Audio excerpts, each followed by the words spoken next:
We win as a team, we lose as a team, and we don't point fingers, nor do we blame anyone. And I think each and every person can take something out of that and say, if I would have did this, it would have gave us a better chance of winning. And you tip your hat off to the young team. Tampa just continued to be resilient and keep fighting, and found themselves scoring a touchdown when they needed it, and had our back against the wall for a minute, and offensively we were able to get things going and get down and score a touchdown. It's just, weren't able to finish. Hey everyone, I'm Marvin Jackson and welcome to the Sideline Report. I am here with Donna Hopkins and Barry Barnes, and we're going to talk about the Redskins and the NFL and just football in general. But the Redskins lose a squeaker, 17-16, and really shouldn't have been that close, huh? I would like to talk about or mention how they lost it. Okay. I mean, anytime that you can miss a 35-yard field goal, a 25-yard field goal, then an extra point, and the elements were the same for Tampa Bay. But if you let a team hang around like that, you're going to lose games. And it was just an ugly game all the way around for the Redskins, mistakes after mistakes. Right, in the first half with Ryan Terrain, the way he was running, that was, a great, performance, for him, the best, career that, he had for his career. And you would think, you couldn't help but to think that going into the second half, it was going to continue. But what Tampa Bay was able to do, they were able to adjust to the Redskins. So they killed their running game, their running attack, and so the Redskins should have adjusted to what Tampa Bay was, playing with. They forced the Redskins to pass the ball more, but unfortunately balls came up short from McNabbs. Some his fault, some of the receivers' fault, because the receivers feel as though sometimes they don't want to come back to the ball. So the laziness started to set in, and then no telling what went, mentally wrong from there. Like Donna said, with the field goals, you need, this is one of those things they always bang on the kicker. All you have to do is just kick. Hey, that's what he's getting paid for. But the good thing about the Redskins in this game is this is the best the offensive line looked in a long time. And like Barry said, they opened up some huge holes for Terrain to run. He had over 100 and some yards in the first quarter. So anytime that you can run the ball, which is the key for the Redskins winning, you're supposed to win games like that. But you look at the defensive end of the ball, too, is if you got a drop by Hall, you got a drop by Fletcher, that Hall drop would have been 6 points. So they've got to capitalize on the things because they're not a good enough team not to, capitalize. Get turnovers. Yeah, as far as that goes. Right, because they're, they're a little older on the defense side of the ball. And also, but for 3-4 defense, you need some defensive players that are more like athletes. And if you don't have athletes playing that type of scheme, you're not going to be successful. And that's the issue that the Redskins had the entire season, is that they go to a new defense, which, even London Fletcher even talked about coming to the season that he had, and he really wasn't too, comfortable playing that position, that type of defense anyway, when it's times from with the Rams. So this is one of those things that Hamlin should have had looked at and said, given that our personnel, we should stick with what works best for us instead of coming in and saying, this worked for me back in my days when I was a coach. You have to look at what you have to be able to assemble a good product on the field. And the outcry with the fans this year, you can't help but understand why they're angry. Well, everyone says if you have a good running game, you win. Right. Well, Ryan Terrain was on a record-breaking pace. Right. But why did they lose? And why did they stop running? Well, because you have to, give this credit to Raheem Morris. He's a defensive genius, basically. What he did was in the second half, they adjusted to what the Redskins were doing. And it was up to the Redskins to realize that given his past, that they may adjust to this. Let's have a game plan just in case if our running game won't work for us in the second half. The Redskins actually did come out with some things. You did notice they was trying to get the ball out, to their receivers, but unfortunately McNabb probably banged up. Nobody really knows, what's really going on with him, having passes coming up short. And then at the same time, the receivers, they have to work too. The receivers, they want to just hang out there if the ball not coming to them. If they see that the ball is running going another direction, they just stop. If they see that he's under pressure, you got to come back. to the ball, hands down. So instead of making the team lose and making each other bad, everybody had to be on the same page and one accord to realize that, okay, this is a situation, maybe McNabb is banged up. Nobody really knows. They should say to themselves, okay, let's get back to this ball just in case he come up short. And that was a prime example of having Sunday. But you know what? I beg the difference a little bit, Barry, as far as with the receivers in this particular game, because Santana Moss actually had a pretty good game, probably one of his best games this year, because he caught some balls, and the Redskins had opportunities, even though they weren't able to run the ball in the second half because, like you said, Tampa Bay adjusted to some things. So they were able to throw the ball a little bit more in the second half. They had opportunities. They drove down the field with the two-minute drill, and then they scored. The reason why they lost the game is because they couldn't get the ball through the uprights. Mistakes right there will cost them because they did the other little things that they could to win this game. It was in hand. They just don't know how to finish games. Well, why couldn't they score touchdowns? See, then you won't need your field goals if you can't score touchdowns. And then what about the end of this first half?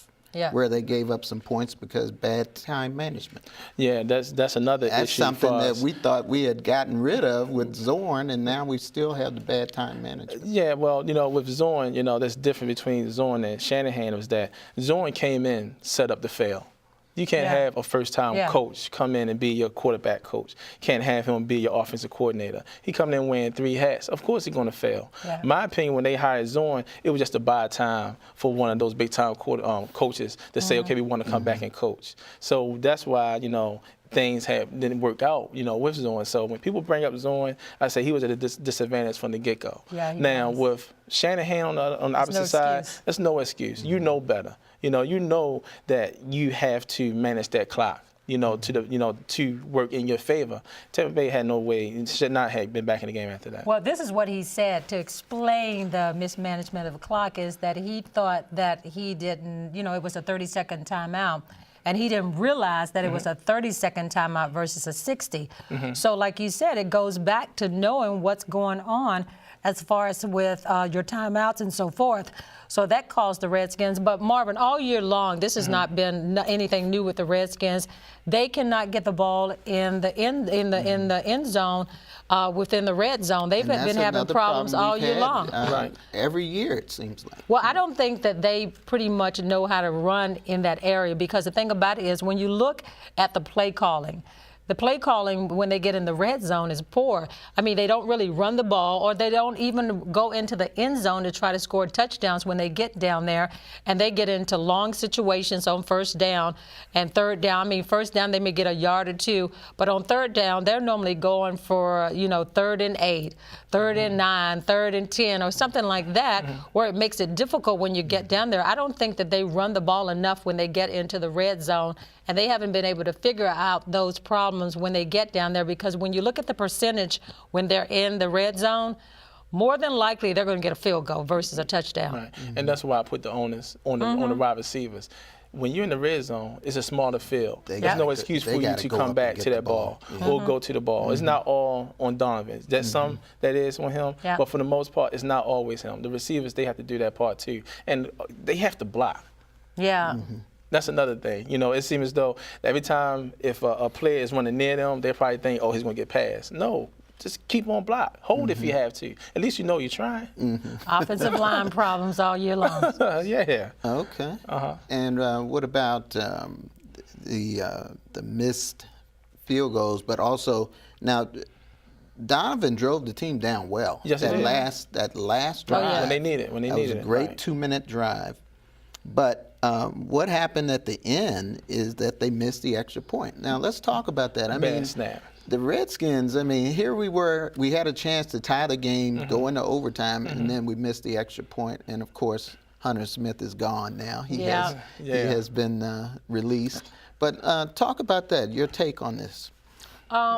Basically, like you said, you get down there, and an extra point is something like money in the bank. I mean, that shouldn't even happen. But what they said that happened is the ball was slicky, and actually, I was talking to them after the long snapper after the game, and he said basically he overthought it because he was trying to, snap the perfect ball and everything, and he said what happened is instead of him just naturally snapping it, he overthought. And, you know, when you think too much and whatever, you tend to make the mistake. And I think that that's what happened to him. I don't even think it was Hunter Smith getting the ball down or anything. It was just a high snap. Right. And they tried to adjust for that. But Marvin, even beyond the snap, make those 2 field goals and you don't have to worry about that. Right. Now, what about the special teams coach, though? He knew that the ball was going to be wet and all that. He hadn't prepared those guys for that. I mean, that was the point I was going to bring up because, from my understanding, the kickers, they have a different ball. Yeah. And before they snap the ball, you know, say, hey, look, we need a new ball. Right. Hey, he should just took the onus and just say, hey, look, here's a new ball, just in case. You know, so those things like that should not happen. Mentally understand that sometimes you can overthink something. You know that, you know, the game is over if they make, you know, this field goal. We go into overtime. Things like that happen. Everybody go through that, you know, their day-to-day life on their regular job. So I'm not going to really bang on him for that. It was just a costly mistake at the wrong time, but they should have got a new ball. Why did Hunter not have gloves on? Well, and but see, I don't think that they normally have gloves on, and I don't even think it had to do with the wet ball because Gano even said after the game, and this could have been a problem too with his kicks, is that he said that he changed the cleats for the rain and everything, and what happened is it adjusted his planning and so forth. This was the first time he changed his cleats all year long. Why would, I mean, I understand the raining and all of that, but come on, why would you change that? Yeah. So it could have been him with the changing of his cleats. It's just a long snapper overthinking it, and it's just doing what comes natural. And it's just the Redskins just have what they said, if you didn't have any luck at all, bad luck. That seems to be the problem. But the special teams have not done well this year other than At all. Brandon Banks. Right. Exactly. Brandon Banks is it. I mean, breakdowns. So, I mean, let's look at the special teams coaching. Yeah, I mean, that's one of the things. No one is safe for us on the Redskins sideline. That's blame to be, the point to everyone. Like I said, this is one of the things coming to this season. You knew everything was going to be new, and you had to prepare for anything that was going to happen. You had to watch out for any miscues that's going to happen because everything's going to be dictated to what's the new regime. And with the new regime here, everyone is expecting, even including with fans, everybody expecting it to be an overnight change. It's going to take a while. It's going to take the Redskins another 2 or 3 years probably to get to that point where they want to be back to the level of a national level as being that historic franchise that they are. I just boiled down to Sundays as being a costly mistake. It wasn't, necessarily Hunter's fault. It was just one of those things that it just trickled down. It started from the top and just kept going till it got worse. And Danny Smith is one of the top special team coaches in the NFL. Right. But for the last 2 years, not even this year, for the last 2 or 3 years, they've been terrible on special teams. But they didn't have nobody good on special teams. They didn't have no punt returner. They didn't have no kickoff returner. They had to go through things with Sean. Squeeze him. They had to he's get rid of him. He's doing well up in Pittsburgh. Oh yeah, well he's back home basically. Yeah, he's doing well up in Pittsburgh. Yeah, but he's you know what? 7-for-7. They did have Devin Thomas. They could have put Devin Thomas back there last year or this year as your kickoff or punt returner. Randall L. We know that he had changed some things, but they put Santana Moss for a while. But they had personnel, but it's just almost like special teams, the coverage. Breakdowns in the coverage and just mistakes. The Redskins have been penalized so many times on special teams. Right. And that's hurting them. It's not so much the talent, it's just that they're making mistakes, not only on special teams, but defensively and offensively too. All right, well, we're going to talk about that a little more when we come back. We're going to take a break, okay? Gotcha. And we'll take a break, and we'll be right back. Don't go away. You hope to get in overtime and give yourself a chance to win, and I really thought we would have if we would have got to that point, but it just didn't work out for us. And but our guys went out and fought hard, and all you can ask for is guys go out and give you everything they got. Obviously, guys would like to kind of win the game by a lot, but when you get in that situation in 2 minutes, you look forward to that because that's kind of what, as a quarterback, how you got to get measured, and guys have to make plays around you, but yet and still, I think, you have to call the right plays, and we did a great job with that, being able to separate the defense a little bit and get more guys involved. I think they were blitzing their safeties a little bit more, bringing them down the box from what I could see on the sideline, and, it's difficult to run against a 9-man front, and, obviously Donavan was really successful throwing the ball, especially on that last drive, so, I think we were able to kind of use that to our advantage a little bit. We needed it. We made some plays, and we had to make them. And it was nice to get the ball in the end zone on that last drive. And unfortunately, we didn't get a chance to put an OT.